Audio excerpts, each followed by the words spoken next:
Hi friends, ഞാൻ അരകല്ലി chef പൂജ. ഞാൻ ഇന്ന് നമ്മുടെ പെരുന്നാളായിരുന്നു. എല്ലാവർക്കും എൻ്റെ പെരുന്നാൾ ആശംസകൾ. പിന്നെ ഇന്ന് നല്ല പോത്തിറച്ചി കിട്ടി. ഞാൻ ഇന്ന് വിറകെടുപ്പിനകത്താണ് ഈ പോത്തിറച്ചി കറി വെച്ചത്.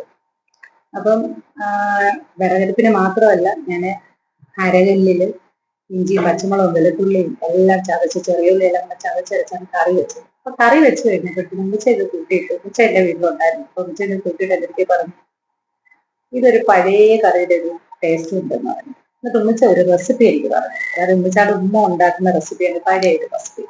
അതെന്നാലും ഉമ്മിച്ചായ കൊണ്ട് തന്നെ ഒന്ന് പറയില്ല എന്ന് ഞാൻ വിചാരിച്ചു. നമുക്ക് കേട്ട് നോക്കാം. എന്റെ ചെറുപ്പത്തില് എന്റെ ഉമ്മ വീട്ടിൽ കറി വെക്കുന്നത്, അന്ന് ഞങ്ങളുടെ വീട്ടിൽ വട്ടച്ചട്ടി എന്നും പറഞ്ഞ് ഈ മൺചട്ടി ഉണ്ട്.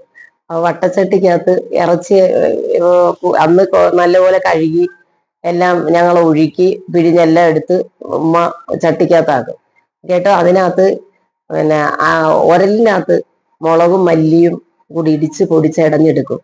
ആ പൊടി ചേർത്തിട്ട് പിന്നെ വെളുത്തുള്ളി, ചുമന്നുള്ളി, പച്ചമുളക്, ഇഞ്ചി ഇതെല്ലാം കൂടെ അരകല്ലി വെച്ച് അല്ലെങ്കിൽ ഉരലില് ചതച്ച് ഇതിനകത്തോട്ട് വാരിയിട്ടിട്ട് ഈ മുളക് പൊടിയും മല്ലിപ്പൊടിയും എല്ലാം കൂടെ അതിനകത്തിട്ട് ഉപ്പുപൊടി എല്ലാം കൂടെ ഇട്ട് പെരുംജീരകപ്പൊടി മസാലപ്പൊടി എല്ലാം കൂടെ ഇട്ട് അങ്ങ് പെരട്ടി വെള്ളമൊക്കെ ചേർത്ത് പെരട്ടി അതിന്റെ പാകത്തിനുള്ള വെള്ളവും ചേർത്ത് അടുപ്പേ വെച്ച് വേവിക്കും. കുരുമുളക് പൊടി അതിനകത്ത് പൊടി അത് കല്ല് വെച്ച് ചതച്ച് അതിനകത്ത് വാരിയിടുക. ഇത് ഇത്രയും കൂടെ വാരിയിട്ട് എല്ലാം കൂടെ പെരട്ടി എടുത്തിട്ട് അതിന് വേണ്ടുന്ന വേകാനുള്ള വെള്ളം ഒഴിച്ചിട്ട് അടുപ്പിനകത്ത് വെച്ച് വേവിക്കും. വെന്തെല്ലാം നല്ല വിറകടുപ്പ് വെച്ച് വെന്ത് വരുന്നുടനെ തന്നെ ഭയങ്കര മണവാ കറിവേപ്പിലയുടെ. അന്ന് മല്ലിയിലയൊന്നും ഇല്ല. എന്നിട്ട് അത് വെന്ത് കഴിയുന്നുടനെ നല്ല വെന്ത് പാകമാകുന്നുണ്ട് വെളിച്ചെണ്ണ ഇറക്കി വെച്ചുകൊണ്ട് വെളിച്ചെണ്ണ ചീനിച്ചട്ടിയിലൊഴിച്ച് കടുക് പൊട്ടിക്കത്തില്ല, ഉള്ളിയും കറിവേപ്പിലയും പൊട്ടിച്ച് മൂപ്പിച്ച് ഈ വെളിച്ചെണ്ണ ഇതും കൂടി ഇതിനകത്ത് ഒഴിച്ച് ഇളക്കി എടുക്കുമ്പോൾ അതിന്റെ മണവും ടേസ്റ്റും ഭയങ്കരമാണ്. അതാ അന്നത്തെ ഇറച്ചിക്കറി. അത് 2 ദിവസമൊക്കെ ഇരുന്നാലും ചീത്തയാകത്തില്ല, അത്രയ്ക്ക് നല്ല കറിയാണ്. ഞങ്ങളത് കൂട്ടുന്നത് ഞങ്ങൾക്ക് 2 ദിവസമൊക്കെ വെച്ചിരുന്ന് ഉമ്മ തന്നിട്ടുണ്ട്.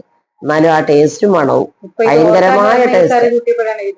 ഇത് ഓർമ്മ വന്നു. ആ ചട്ടിക്കകത്തിട്ട് ചോറ് തിന്നാൽ തന്നെ നമ്മൾ ചോറ് തന്നെ പുരട്ടി തിന്നു. അതുപോലത്തെ ടേസ്റ്റാ. അത് അങ്ങനെ എല്ലാവരും വെച്ച് നോക്കട്ടെ. അപ്പൊ നമുക്ക് ഇങ്ങനെ ട്രൈ ചെയ്ത് നോക്കാം. നോക്കാം വരെ ഈ ആ ഒരു ടേസ്റ്റ് ഇന്നത്തെ കറിക്ക് കിട്ടി. അതുകൊണ്ടാ ഞാൻ ഇത്രയും പറയുന്നത്.